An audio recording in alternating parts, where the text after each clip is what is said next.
এই 25 বছরে পাপগুলো কি কি করা হয়েছে, কোনো একটা পাপ বাকি আছে কিনা যা করা হয় নাই। 25 ইয়ার্সের মধ্যে অনেকেই জিনা করেছে, অনেকেই। আমি আপনাদের কথা বলছি না, এভারেজ আমি পুরো বাংলাদেশের ইয়াং জেনারেশনের কথা বলছি। 25 বছরের ইয়াং এই প্রজন্মটা, এই লেটেস্ট যে প্রজন্মটা, এদের অনেকেই জিনা করেছে, বিবাহ বহির্ভূত সম্পর্ক। এবং আমরা এখন জিনাকে অনেক সময় উস্কেও দেই, আমরা অনেক সময় এটাকে প্রমোটও করি, আমরা এটাকে ফ্যাশনও মনে করি। কারণ আমাদের ঢাকায় মানুষ বলে যে তোর গার্লফ্রেন্ড নাই, এটাই হচ্ছে ওদের কাছে অবাক করা বিষয়। সবাই ঘুরে, ঈদের দিন তুই ঘুরতে পারিস না? আমাদের ফ্যামিলির মধ্যে একজন বলতেছিল তার মেয়েকে, সবাই ঈদের দিনে বাইরে যায়, তুই যেতে পারস না? ঢাকায় এভাবে কথা বলে। তারপরে এটাই ফ্যাশন, মানে আমরা জেনাকে উস্কেও দিচ্ছি। তার মানে 25 বছর আমরা অনেকে জেনাও করেছি। মাদকের সাথে সম্পৃক্ত কত পার্সেন্ট ইয়াং জেনারেশন আমাদের দেশে? ক্যালকুলেট করেন, আপনি গুগল করেন, দেখেন কত পার্সেন্ট আমাদের দেশে মাদক সেবন করেন। ইভেন এখন কিশোর গ্যাং বের হয়েছে, কিশোর গ্যাংয়ে অনেক যুবকরা যায়, অনেকে রাস্তাঘাটে মারামারি করে, অনেকে পলিটিক্যাল দলাদলির মধ্যেও আছেন অনেকেই। এবং এখানে ভাই ভাইয়ের রক্ত ঝরাই আমরা। উভয় মুসলিম, কিন্তু উভয় মুসলিম, জুমার দিন একসাথে নামাজ পড়ে। তাহলে এটা কোন দর্শন যেটা আমার ভাইকে শত্রু বানিয়ে দিল, আর পশ্চিমারা গাছের আড়ালে বসে বসে হাসছে? কারণ এই দর্শনগুলো তো ওরাই দিয়েছে। তো 25 বছরের পাপগুলো একটু ক্যালকুলেট করি। প্রিয় দিনী বোন, একটু হিসাব করবেন যে 25 বছর আপনি কতদিন পর্দা করেছেন, কত 25,000 মানুষ আপনার চেহারা দেখেছে কিনা, এই 25 বছরে কত হাজার মানুষ আপনার চেহারা দেখেছে। আর ছেলেরা আপনাকে দেখলে কখনো চেহারা সুরত দেখেন না। বেগানা নারীর দিকে একটা ছেলে যখন তাকায় এবং সেক্সুয়াল ডিজায়ার নিয়ে তাকায়, তখন সে চোখ দিয়ে তাকে রেপ করে। ভেরি সরি টু সে যে আপনি প্রচুর চোখ দিয়ে রেপ হয়েছেন প্রিয় দিনী বোন। অনেকেই আপনাকে চোখ দিয়ে রেপ করেছে, আপনি বুঝতেই পারেন নাই। তো এই 25 ইয়ার্স আমরা অনেক কিছুই করেছি, অনেক কিছু করি নাই। এখন একটু আজকে সাদা একটা কাগজ নিয়ে আমরা একটা হিসাব করব যে আমরা 25 বছরে কী কী করেছি, কী কী করি নাই, কী কী পাপ করেছি, কী কী করি নাই, কী কী পুণ্য করেছি, কী কী করি নাই। আমি আগে মনে করতাম যে একটা খালেস তওবা ইনশাআল্লাহ আল্লাহ পাক সব মাফ করে দিবেন। আসলে আল্লাহ পাক মাফ করেই দিবেন, কিন্তু ভিতর থেকে স্যাটিসফাই হতে পারবেন না আপনি। এখন যদি আপনি এখান থেকে আমার এই লেকচারটা শুনে আল্লাহর ওলি হয়ে যান এবং আপনি বড় মুহাদ্দিস, মুফতি, দিনের বড় দায়ী ইলাল্লাহ, বড় পলিটিশিয়ান, বড় ইঞ্জিনিয়ার, মানে যারা ওয়ার্ল্ডকে ইসলাম স্ট্যাবলিশমেন্টের দিকে নেতৃত্ব দিচ্ছেন, এমনও মানুষ যদি আপনি হয়ে যান, আপনি এই 25 বছরের ঋণটা শোধ করতে পারবেন না। এই 25 বছরের ঋণ আপনাকে প্রতিনিয়তই ভিতরে ঢুকিয়ে মারবে আর কি, যেটা আমাদেরকেও মারে ভিতর থেকে। যে আমরা যদি আগে থেকে বিষয়গুলো বুঝতাম, যদি আরও আগে থেকে স্টাডি করতে পারতাম, আরও বেশি যদি আমি আলেমন আমার সাথে মিশতে পারতাম, আরও যদি বেশি গভীরে যেতে পারতাম, তাহলে কতই না ভালো হতো। তো আমি আশা করি কথাগুলো আপনাদের কলিজায় পৌঁছাবে ইনশাআল্লাহ। এখন লাইফের এটা সবচেয়ে ভাইটাল পার্ট। এই সম্পর্কে আমি জাস্ট 2টা হাদিস বলে আস্তে আস্তে কনক্লুশনের দিকে যাচ্ছি। নবী সাল্লাল্লাহু আলাইহি ওয়াসাল্লাম বলছেন যে 7 শ্রেণীর মানুষকে আল্লাহ পাক কিয়ামতের দিনে আরশের ছায়া দিবেন। কত শ্রেণী ভাই? তার মধ্যে সেকেন্ড শ্রেণীটা হচ্ছে সেই যুবক নাশা ফি ইবাদাতিল্লাহি তাআলা, যে আল্লাহ পাকের ইবাদতে তার যৌবনকালটা কাটিয়ে দিয়েছে। এখনো বাকি আছে আপনার সামনে। যৌবনকাল কতটুকু? হয়তো 15 to 40। তার মানে এখনো 40 বা 50 বছর পর্যন্ত আপনার যৌবন টিকে থাকবে ইনশাআল্লাহ, যদিও এই যুগে থাকে না আর কি। আমরা তো ফ্যান্টাসিতে ভুগি অনেক সময়, 4টা বিয়ে। বাস্তবতা হচ্ছে এই যুগে একটাই ডিফিকাল্ট, একজনকে সন্তুষ্ট করে কি ডিফিকাল্ট। এখন সেই যুগ না তো, আমরা তো হর্স রাইড করি না, আমরা তো এক্সারসাইজ করি না, আমরা তো এখন অনেকে খেলিও না, আমরা ফাস্ট ফুড খাই, আমরা হাইজেনিক খাবার খাই না, আমরা আগেকার মানুষদের মতো অনেক কিছু করি না। এনভায়রনমেন্ট নষ্ট হয়ে গেছে, পলিউশন আছে, সব মিলে এখন আমাদের যৌবন যে 50 বছর পর্যন্ত থাকবে, এটা নিশ্চয়তা দেওয়া যাচ্ছে না যদি আমরা বেঁচেও থাকি। আর কত যুবক যুবতী ভাই বোন যে যৌবনকালেই চলে যায় তার তো ঠিক নাই। প্রিয় দিনী ভাইয়েরা, আমরা আলোচনা করছিলাম যৌবন সম্পর্কে। এই বিষয়ে আমি 2টো হাদিস বলার নিয়াত করেছিলাম। তো প্রথমটা শুনিয়েছি মোটামুটি, সেটা হলো নবী সাল্লাল্লাহু আলাইহি ওয়াসাল্লাম বলেছেন যে কিয়ামতের মাঠে আল্লাহ রাব্বুল আলামিন যে 7 শ্রেণীর মানুষকে তার আরশের ছায়া দিবেন, তার মধ্যে 3য় শ্রেণী হচ্ছে সেই যুবক যে তার যৌবনকালটাকে আল্লাহর পথে উৎসর্গ করেছে বা কাটিয়ে দিয়েছে। আরেকটা হাদিস যেটা বলতে চাচ্ছিলাম সেটা হলো কিয়ামতের মাঠে 5টা প্রশ্ন হবে, স্পেশাল 5টা প্রশ্ন, যে 5টা প্রশ্নের উত্তর না দেওয়া পর্যন্ত কাউকে ছাড়া হবে না। তার মধ্যে প্রথম প্রশ্নটাই হচ্ছে তোমার জীবন কোন কাজে কাটিয়েছো, এবং দ্বিতীয় প্রশ্ন হচ্ছে তোমার যৌবন কোন কাজে কাটিয়েছ। সো আমি বলছিলাম আপনাদেরকে যে যৌবন কালটাকে যদি আমরা আল্লাহর পথে কাটাতে পারি, ইনশাআল্লাহ তাআলা আমাদের এই যে উদ্দেশ্যটা, যে নিজেরা দিন পালন করব, নিজের পরিবারের মধ্যে প্রতিষ্ঠা করব, আমাদের সমাজে দিন ইসলামের দাওয়াতি কাজ করব, যেখানেই থাকি সৎ থাকবো, একদিন ইনশাআল্লাহ দিন আবার বিজয়ী হবে, এই যে স্বপ্নগুলো, এগুলো বাস্তবায়িত হবে ইনশাআল্লাহ তখনই যখন আমরা নিজেরা পরিবর্তিত হয়ে সমাজের জন্য ভালো কিছু বয়ে নিয়ে আসবো ইনশাআল্লাহ। তা আমি জাস্ট কয়েকটা পয়েন্ট আপনাদের সাথে একটু শেয়ার করে শেষ করে দিব, যে এখন থেকে কিভাবে আপনারা বা আমরা আমাদের যৌবনটাকে আল্লাহর পথে কাটাতে পারি। প্রথম যে পয়েন্টটা আমি লিখে নিয়ে এসেছি সেটা হলো, আমি একটু বলেছিলাম যে আমাদের নিজস্ব খসড়া একটা আমলনামা তৈরি করতে হবে আর কি। আজকে আমরা সেটা করতে পারি বাসায় গিয়ে, যে আমরা যদি আমাদের গড় আয়ু হয় 60 বছর, তাহলে আমরা এখন কতটুকু সময় পেতে পারি, আর এই সময়টুকুর মধ্যে আমাদের টার্গেট কি, আমরা আসলে কি চাচ্ছি, কি অ্যাচিভ করতে চাই, যা চলে গেছে এই সময়টুকুর মধ্যে আমরা কিভাবে আল্লাহর রহমত পাবো, ক্ষমা পাবো কিভাবে। যা চলে গেছে এর মধ্যে অনেক নামাজ কাজা থাকতে পারে, রোজা কাজা থাকতে পারে। অনেক সময় এমন হতে পারে যে আমরা অন্যের হকও নষ্ট করেছি। প্রথম যে কাজটা করা উচিত সেটা হলো খালেস তওবা। 1 নাম্বার, তাহলে আমরা বলতে পারি যদি আমরা এখন সংকটগুলো চিহ্নিত করে সমাধানের পথে হাঁটতে চাই, তাহলে আমাদের যৌবনটা আল্লাহর পথে উৎসর্গ করা ছাড়া কোনো অপশন নাই। উৎসর্গ বলতে আমি বোঝাচ্ছি কাটিয়ে দেয়া, আল্লাহর ইবাদত করে কাটিয়ে দেওয়ার কোনো বিকল্প নাই।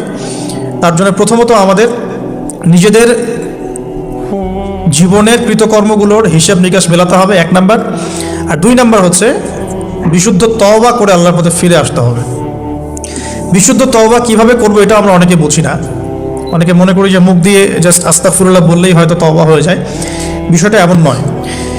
বিশুদ্ধ তওবা হচ্ছে আপনি আল্লাহর দিকে পরিপূর্ণ অভিমুখী হবেন, রুজু করবেন, এর নাম হলো বিশুদ্ধ তওবা। যে পাপগুলো করেছি এগুলোর জন্য ক্ষমা চাওয়া, এই পাপগুলো কোনোদিন করব না এরকম প্রত্যয় ব্যক্ত করা, আর যদি অন্যের সাথে সম্পৃক্ত কোনো হক থেকে থাকে সেটা ফেরত দেওয়া। তো আমরা আজকে গিয়ে সুন্দর করে ওযু করে 2 রাকাত নামাজ পড়তে পারি। 2 রাকাত নামাজ পড়ে আমরা আল্লাহকে বলতে পারি যে আস্তাগফিরুল্লাহাল্লাযী লা ইলাহা ইল্লা হুয়াল হাইয়ুল কাইয়্যুম ওয়া আতুবু ইলাইহি। আল্লাহ, আমি আমার জীবনের এই যে একটা বড় সময় তোমার থেকে দূরে ছিলাম, নামাজ কাজা হয়েছে, রোজা কাজা হয়ে গেছে, চোখের হেফাজত হয় নাই, জিনা হয়ে গেছে নাউজুবিল্লাহ, মাদকের সাথে সম্পৃক্ত ছিলাম নাউজুবিল্লাহ, আমরা মিউজিক্যাল ইনস্ট্রুমেন্ট প্লে করেছি, ইত্যাদি ইত্যাদি। এগুলো থেকে আল্লাহ আমরা আজকে তোমার কাছে তওবা করছি, ক্ষমা চাচ্ছি, এবং আগামী দিনগুলোতে তোমার হুকুম আহকাম মেনে চলার তৌফিক চাচ্ছি। 2টো জিনিস খুব প্রয়োজন, একটা হলো তৌফিক, একটা হলো দোয়া। আপনার প্রচেষ্টা আল্লাহর কাছে দোয়া করতে থাকা এবং আল্লাহর কাছে তৌফিক কামনা করতে থাকা।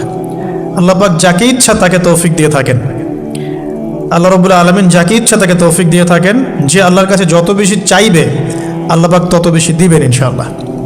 তো এই জন্য চেয়ে নিতে হবে, প্রথমত চেয়ে নেবেন যে আল্লাহ আপনি আমাকে তৌফিক দিন, যাতে করে আমি আমার পুরো জীবনটাকে আপনার ইবাদতে কাটাতে পারি, আরও সে ছায়া পেতে পারি। আল্লাহ কবুল করুন, আমিন। এখন ইস্তেগফার করার পর যার যার হক তাকে তাকে ফিরিয়ে দেওয়া উচিত। যদি আপনি বা আমি আল্লাহ না করুক কারো হক নষ্ট করে থাকি, সেটা ফিরিয়ে দিতে হবে। এই হক নষ্ট ফিরিয়ে দেওয়ার মানে এটা নয় যে গার্লফ্রেন্ডকে কথা দিয়েছিলেন বিয়ে করবেন, সেখান থেকে ফিরে আসা যাবে না, ব্যাপারটা কিন্তু এমন নয় আর কি। এরকমও প্রশ্ন আমাদের কাছে অনেকে করেছেন যে আমি তো আমার গার্লফ্রেন্ডকে কথা দিয়েছিলাম যে আমি তোমাকে ছাড়া আর কাউকে বিয়ে করবো না, তো এখন কি আমি ফিরে আসলে, তওবা করে ফিরে আসলে কি এর জন্য আল্লাহ আমাকে ধরবেন কিনা?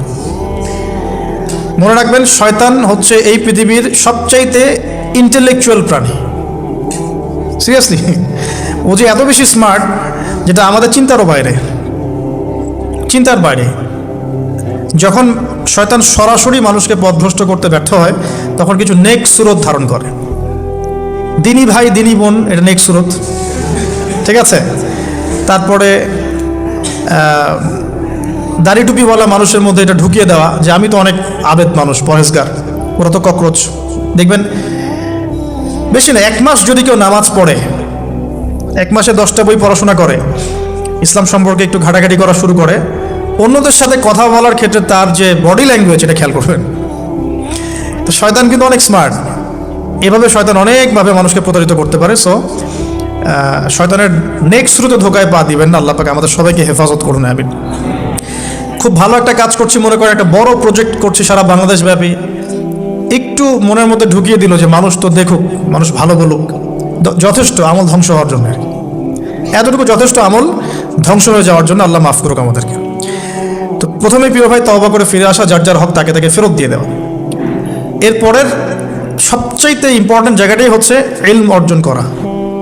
যেখানে আছেন সেখানেই থাকবেন, মানে যে প্রতিষ্ঠানে যে সাবজেক্টে পড়ছেন, এখন আপনাদের প্রায় জীবনের 20টা বছর চলে গেছে। এখন সবার পক্ষে আবার ইউটার্ন করে জিরো থেকে স্টার্ট করা পসিবল না, এবং এটা বুদ্ধিমানের কাজও হবে না। এটা বুদ্ধিমানের কাজও হবে না। ওই সেকশনে যারা আছেন তাদের সংখ্যা কিন্তু প্রচুর, যারা দিনই লাইনে পড়াশোনা করছেন, ঠিক আছে।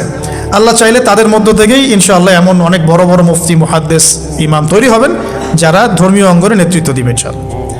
আর যদি দেখা যায় তারা তাদের দায়িত্ব পালন না করেন, তখন আল্লাহ পাক জেনারেল থেকে মানুষ উঠায় নিয়ে আসবেন। এটা আল্লাহ পাকের কৌশল, আল্লাহ পাক করতে পারেন। এখন আপনি কি করবেন? যেহেতু আপনারা 20-25 বছর পার করে আসছেন, যে সাবজেক্টে পড়ছেন কন্টিনিউ করতে থাকবেন। যদি এনভায়রনমেন্ট থাকে ফ্রি মিক্সিংয়ের, এখানে আপনি আপনার চোখকে হেফাজত করার চেষ্টা করবেন সর্বোচ্চ। এই ব্যাপারে আমি একটা বই সাজেস্ট করি। এই বইটা পড়লে ইনশাআল্লাহ আপনার অন্তরের মধ্যে এই বিষয়গুলো কমে আসবে ইনশাআল্লাহ। সেটা হলো তাসকিয়া, ও আরেক নামে এসেছে, সেটা হলো তাসাউফ ও আত্মশুদ্ধি। তাসাউফ ও আত্মশুদ্ধি পুরো ওয়ার্ল্ডের ওয়ান অফ দ্য মোস্ট, বলবো যে অনারেবল একজন আলেমে দিন, টপ 10-এর মধ্যে একজন, আল্লামা তাকি উসমানী দামাত বারাকাতুহু, তার লেখা বই তাসাউফ ও আত্মশুদ্ধি। বাংলাদেশে যে মাকতাবাতুল আশরাফ তারা প্রকাশ করেছে। এই বইটা যদি পড়েন, আপনার মনের মধ্যে নফসের যে খারাপ রিপুগুলো, এগুলো আস্তে আস্তে কমতে থাকবেন সব। এবং এই বইটা আমি বলি যে বারবার পড়া উচিত।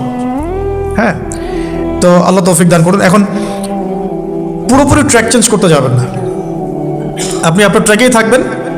এখন এই ট্র্যাকে থেকে আপনি কিভাবে ইসলামিক বেসিক জ্ঞান অর্জন করবেন, কিভাবে পসিবল? কঠিন, অসম্ভব কিছু না, কঠিন। আমি অভিজ্ঞতা থেকে বলি আমার মতো করে। ফার্স্ট অফ অল, একজন বিজ্ঞ কারি সাহেব, হাফেজে কোরআন বা কারি, প্রাথমিক স্টেজ বলছি, বিজ্ঞ একজন কারি সাহেব বা হাফেজে কোরআন, যার সাথে আপনার ভালো সম্পর্ক বা যাকে আপনি চিনেন, রিনাউন্ড বা যিনি খুব কোঅপারেটিভ, আপনাকে সময় দেন, টাইম দেন, এরকম কারো কাছে গিয়ে আপনি কোরআন তেলাওয়াত করা শিখবেন আগে। ফার্স্ট অফ অল এটা কাজ, কোরআন তেলাওয়াতটা আগে শিখবেন। আমি তো দুঃখ করে বলি, কষ্ট করে বলি যে আমাদের এই দিনী অঙ্গনে এমন অনেক মানুষ আছে যারা ইভেন কোরআন রিসাইট পর্যন্ত করতে না পেরেও অনেক বড় বড় জায়গায় অভিনয় করেন, দিনিয়াতের অভিনয় করে যান, নিজের সাথে অভিনয় করে যান। অনেক সময় উদ্ধতাবশত বড় বড় আলেমদেরকে বাহাসের জন্য চ্যালেঞ্জ করে থাকেন, অথচ কোরআন তেলাওয়াত শুদ্ধ না। কোরআন তেলাওয়াত শুদ্ধ না মানে নামাজই হচ্ছে না। কোরআন তেলাওয়াত শুদ্ধ না মানে কি? নামাজ হচ্ছে না। কবুল করার মালিক তো আল্লাহ, শর্ত তো এটা। কবুল করার মালিক তো আল্লাহ। আল্লাহ পাক চাইলে কেউ এক ওয়াক্ত নামাজ না পড়লেও তওবা করে ফিরে আসছে মৌতের আগে, হয়তো আমরা জানি না, আল্লাহ মাফ করে দিয়েছেন, হতে পারে না? কিন্তু এটা তো শর্ত, কোরআন তেলাওয়াত তাজবিদের সাথে শিখতে হবে। তো এখানে যদি একজন আলেম থাকেন, একজন কারি থাকেন, হাফেজ থাকেন, তার কাছে আপনারা ব্যাচ করে পড়লেন, অথবা সে যদি কোনো ইনস্টিটিউট খুলে সেখানে আপনারা একটু সময় দিলেন, বা যারা পড়তে জানেন আবার মস্ক করে নিলেন। ফজরের পর 1 ঘন্টা, সপ্তাহে 3 দিন, 3 মাস এনাফ। ফজরের পর 1 ঘন্টা, সপ্তাহে 3 দিন, আপনার 2 থেকে 3 মাস যথেষ্ট। কোরআন তেলাওয়াত আপনি শিখে ফেলবেন ইনশাআল্লাহ। এটা প্রথম কাজ। এটা না করে পরের কাজগুলো আসলে পসিবল না। এগুলো সব জাতামাতা কাজ হয়ে থাকবে, এগুলো মানে পূর্ণতা পাবে না। প্রথম কাজটাই কোরআন তেলাওয়াত শেখা। এরপরে আপনার অনেকে তাবলিগ জামাতের সময় দিবেন। অনেকে দেখা যায় যে বাসায় দিনই বই পুস্তক পড়েন, এগুলো পড়বেন, ঠিক আছে। অনেকে হাদিসের বইয়ের যে অনুবাদগুলো হয়েছে এগুলো পড়বেন, সমস্যা নেই। কিন্তু কোরআন তেলাওয়াত অবশ্যই শিখবেন। তারপরে আপনি যদি এখান থেকে বের হওয়ার পরে বা রানিং অবস্থাতেও যদি সময় বের করতে পারেন, তাহলে মাদ্রাসা অঙ্গনের কোনো আলেমের সহবতে গিয়ে আপনি অ্যারাবিক ল্যাঙ্গুয়েজ এবং অ্যারাবিক গ্রামার শিখবেন। ওটা আপনার শেখার লেসন 2, কোরআনের পর এটা শেখার লেসন 2। অ্যারাবিক ব্যাকরণ, অ্যারাবিক গ্রামার এবং অ্যারাবিক ল্যাঙ্গুয়েজ ছাড়া কোরআনের তাফসির তর্জমা এগুলো বোঝা যায় না। যে যাই বলুক এটাই ফুল স্টপ কথা। তাফসির আপনি তো বঙ্গানুবাদ দেখে অনেক কিছু বুঝতে পারেন ঠিকই, আল্লাহ পাক বলেছেন সুদ খেও না, জেনার ধার কাছে যেও না, এগুলো কমন মেসেজ, সেগুলো সবাই নিতে পারে। একজন অমুসলিম ভাইও সেই ওইটা যদি বাংলা পড়তে পারে সেও বুঝতে পারবে কি বলতে যাচ্ছেন আল্লাহ পাক। অ্যারাবিক ল্যাঙ্গুয়েজ, অ্যারাবিক গ্রামারের ভিতরে না ঢুকলে আপনি কোরআনের ভাষাটাকে ধরতে পারবেন না, আল্লাহ পাকের যে মানে ঐশী গ্রন্থের বালাগাত এটা আপনি বুঝতে পারবেন না। তো এই জন্যে এটা তো সিম্পল এক্সাম্পল। আমরা যদি এখানকার ল্যাঙ্গুয়েজ কি বইগুলোর ইংরেজি না বাংলা? ইংলিশ, মাশাআল্লাহ। ইংলিশ ল্যাঙ্গুয়েজ যদি না জানতাম আমি কি এখানে পরীক্ষা অ্যাটেন্ড করতে পারতাম? আমি তো ওই টপিকটাই বুঝবো না কোন টপিক আলোচনা হচ্ছে, স্যার কী পড়াচ্ছেন। আমার তো ইংরেজি গ্রামারের এবং ইংরেজি ল্যাঙ্গুয়েজটিক আমার কোনো দক্ষতা নাই, তাহলে আমি কীভাবে ওই চ্যাপ্টার 1, চ্যাপ্টার 2, চ্যাপ্টার 3 এই টপিক ওই টপিক কেমন করে বুঝতে পারি? সিমিলার এখানে কোরআনের ক্ষেত্রে যদি আপনি ল্যাঙ্গুয়েজগুলো না জানেন এবং গ্রামারটা না বোঝেন, তাহলে কোন সূরার ভিতরে কী গভীর মর্ম এগুলো আপনি ধরতে পারবেন।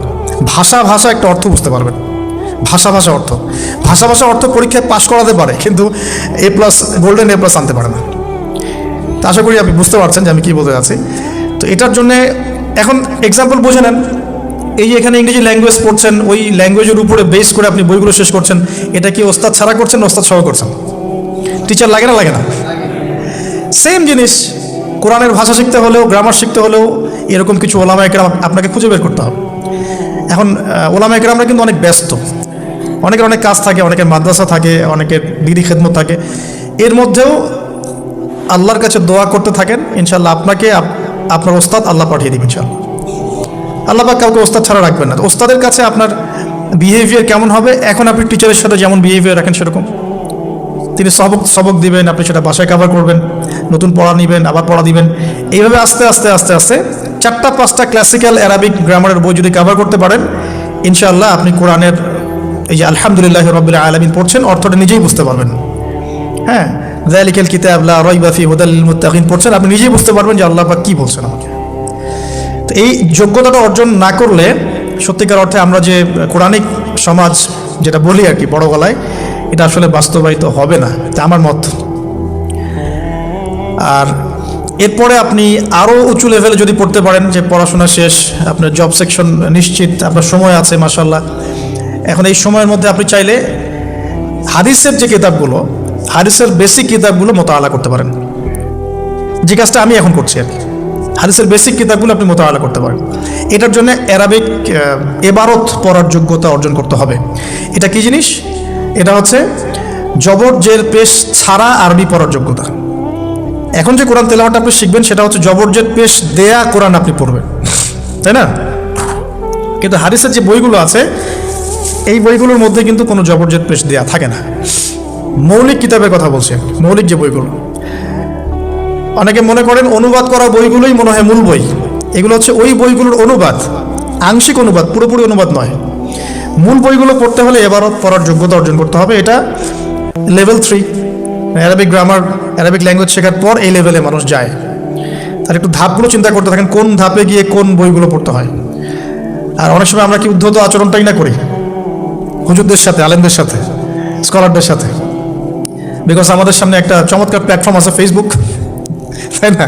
এখানে তো মানে রাত দিন, দিন আর রাত, একে রাতকে দিন বানানো যায়, দিনকে রাত বানানো যায়। হ্যাঁ, এখানে ওই যে আলোর প্রতিসরণের মতো হয় আর কি, সাইজ এতটুকু, বিম্ব হবে এত। তো আল্লাহ মাফ করুক আমাদেরকে।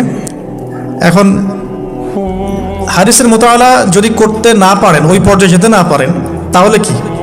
তাহলে ওই হাদিসের মধ্যে যে কিতাবগুলো বাজারে অনুবাদ হয়েছে ওগুলো পড়তে হবে। যেমন অনুবাদ হয়েছে ফয়জুল কালাম একটা হাদিসের কিতাব, মাদ্রাসায় পড়ানো হয়। এর মধ্যে চমৎকার অনেকগুলো হাদিস আছে, প্রায় সম্ভবত 1000-এর বেশি হবে। এরপরে মোতালা করতে পারেন আপনি মিশকাতুল মাসাবিহ, এই বইটাও অনুবাদ হয়ে গেছে, এটাও ভালো কিতাব মাশাআল্লাহ। এরপরে আছে রিয়াদুস সালেহিন, এটাও একটা চমৎকার কিতাব।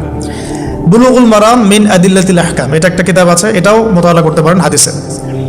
এরপরে আছে আপনার এখন যেটা বলছি ইসলামিক ফাউন্ডেশন হয়েছে অনেক আগেই। এছাড়া বাংলা বাজার ঢাকায় যে ইসলামিক লাইব্রেরিগুলো, প্রকাশনা সংস্থাগুলো আছে, তারা মোটামুটি আবু দাউদ, তিরমিজি, নাসাই, ইবনে বাজা, কোনো প্রকাশনী বুখারী মুসলিমের কিছু ভার্সনও অনুবাদ করেছে। তবে এই উঁচু লেভেলের হাদিসের কিতাবগুলো শুরুতেই হাত দেওয়া যাবে না। এটা একটা মাথায় রাখবেন। শুরুতেই এই বড় বড় কিতাবগুলো হাত দেওয়া যাবে না। প্রথমে মানে আমরা তো আগে এসএসসি ইন্টার পাস করে এখানে আসছি না, নাকি আগে ডাইরেক্ট এখানে ভর্তি হয়েছে? একই বিষয়। ওরকম ফয়জুল কালামের মতো বইগুলো আগে পড়তো, ফয়জুল কালাম, আলফিয়াতুল হাদিস, রিয়াদুস সালেহিন, মিশকাত, এগুলো আগে পড়বেন। তারপরে গিয়ে যদি যোগ্যতা হয় ওই বইগুলো হাত দিবেন। তবে অনেক সময় দেখা যাবে একটা হাদিস বুঝতে পারছেন না, কোরআনের আয়াত বুঝতে পারছেন না, ওই অবস্থাতেই ওই হাদিস এবং ওই কোরআনের আয়াতকে রেখে দিবেন। এটাকে নিয়ে কোনো রকমের কনক্লুশনে চলে যাবেন না, আর ওইটাকে নিয়ে প্রচার করতে যাবেন না। বরং এগুলোকে একত্রিত করে সপ্তাহে একদিন আবার আলেমের কাছে চলে গেলেন, ওস্তাদ এগুলো বুঝি নাই, লাস্ট উইকে আমি এগুলো পড়েছি, এটা বুঝি নাই, তিনি বুঝিয়ে দিবেন ইনশাআল্লাহ। এগুলো পড়াশোনা। এর পাশাপাশি আমি বলছি বিষয়ভিত্তিক ইতিহাসের বই চলে আসছে, ইসলামের ইতিহাসের বই চলে আসছে, তারপরে সিরাতের অনেক বই বাজারে চলে আসছে, প্রায় 40-45টা বই পাওয়া যায় সিরাতের এখন বাংলাদেশে। তারপরে ফিকহের অনেক বই অনুবাদ হয়ে গেছে। এছাড়া আকিদার অনেক বই পাওয়া যায়। সবচেয়ে ভালো হয় যে আকিদা তাহাভিয়া বইটা পড়তে পারেন, এই বইটা পড়লে অনেক চমৎকার হবে। এর পাশাপাশি বরেণ্য ওলামায়ে কেরামদের বই পড়বেন। মানে বরেণ্য ওলামায়ে কেরাম কারা? যারা পুরো ইসলামিক বিশ্বে স্বীকৃত, যারা কোনো সাম্প্রদায়িকতা বিলং করেন না, যে আমি এই সম্প্রদায়ের মানুষ, আমি ওই সম্প্রদায়কে মুসলিম মনে করি না, এরকম না। যারা বরেণ্য রিনাউন্ড ওলামায়ে কেরাম সারা ওয়ার্ল্ডে। এই যে বললাম আল্লামা তাকিউল উসমানী হাফিজাহুল্লাহ, একজন বরেণ্য আলেম, তার যে কোনো কিতাব চোখ বন্ধ করে পড়তে পারেন, কোনো সমস্যা নেই। বাংলাদেশে আব্দুল মালেক সাহেব হাফিজাহুল্লাহ, মার্কাজুদ দাওয়ার পরিচালক, একজন বরেণ্য আলেম। আশরাফ আলী থানভী রাহিমুল্লাহ একজন বরেণ্য আলেম। হানাফি কওমের ফিকহে এরকম অনেক বরেণ্য ওলামায়ে কেরাম আছেন। তারপরে আরবের মধ্যে এমন অনেক বরেণ্য আলেম আছেন, শাইখ উসাইমিন, শাইখ বিন বাজ, সলে আল ফাউজান, এরকম অনেক বড় বড় আলেম আছেন যারা রিনাউন্ড ওলামায়ে কেরাম। তাদের কিতাবগুলো আপনি পড়তে পারেন, কিন্তু যাদের মানে লেখা এবং গবেষণাগুলো ছাত্র পর্যায়ের, এগুলোকে আপনি প্রামাণ্য বই বানাবেন না। তো প্রামাণ্য বই পড়বেন আর আলেমের সাথে সম্পর্ক রাখবেন। দুটো যখন একসাথে থাকবে তখন আপনি কিছু আটকে গেলেও তার সাথে পরামর্শ করে একটা কনক্লুশন খুঁজে পাবেন। এগুলো হলো জাস্ট বই সংক্রান্ত কথা বললাম। এখন এগুলো হচ্ছে সবচেয়ে বড় বিষয়টা, হচ্ছে এগুলোর চাইতে বেশি বড় বিষয় হচ্ছে যে কোনো একজন, অন্তত পক্ষে একজন, আপনি চাইলে 10 জনের সাথেও রাখতে পারেন, কিন্তু অন্তত পক্ষে একজন মুহাক্কিক আলিমের সাথে আপনি সম্পর্ক রাখবেন পরামর্শের জন্য। অন্তত পক্ষে একজন মুহাক্কিক আলেমের সাথে, মানে হকপন্থী মুহাক্কিক আলেমের সাথে আপনি সম্পর্ক রেখে চলবেন। এটা অনলাইনের যুগ, এটা তো কিন্তু সহজ। আর সম্পর্ক শুধু অনলাইন কেন্দ্রিক হবে এমনটাও বলছি না। তার সাথে সাক্ষাৎ করবেন, তার কাছে নসিহত নেবেন, তার কাছে গিয়ে কিছু পড়বেন, হ্যাঁ, তাকে দেখবেন তিনি কিভাবে আমল করেন, ব্যক্তি জীবনে তিনি কেমন, তিনি আপনাকে কী নসিহত করেন, তার সাথে মিশবেন। সোহবত মানে কি? মানে আমরা কি শুধু টিচারদের মানে পড়াশোনাগুলোই ফলো করি না, টিচারকে দেখিও বটে। আমরা বস্তুবাদী এডুকেশনের ক্ষেত্রে হয়তো অত কেয়ার করি না, টিচার যেটা পড়াচ্ছেন ওটা জাস্ট টুকে নেই, পরীক্ষা পাশ করলেই হইল। আমরা টেন্ডেন্সি এমন, কিন্তু ইসলামিক এডুকেশনটা কিন্তু এমন নয়। সাহাবায়ে কেরাম রাদিয়াল্লাহু আনহুম আজমাইন, তারা এই আমাদের মতো কাগজের বই পুস্তক পড়ে ইসলাম শেখেন নাই। কীভাবে শিখেছেন তাহলে? সরাসরি নবীকে দেখে শিখেছেন। নামাজ পড়তে গিয়েছেন, দেখেছেন নবী কেমন করে নামাজ পড়েন, দেখছেন নবী কেমন করে হাঁটেন, দেখছেন নবী কেমন করে কাপড় পরেন, দেখছেন নবী কেমন করে আতর ইউজ করেন, কেমন করে তিনি হাসেন, কেমন করে মানুষের সাথে মেশেন, হ্যাঁ, কথা বলার সময় কেমন করে মানুষের দিকে তাকান। খুঁটে খুঁটে একটা একটা করে নিয়ে হাদিসের এক একটা অধ্যায় রচিত হয়েছে। নবী কেমন করে তাকান, নবী কেমন করে মেসওয়াক করেন, নবী কেমন করে হাসেন, এগুলো আপনি অধ্যায় পাবেন।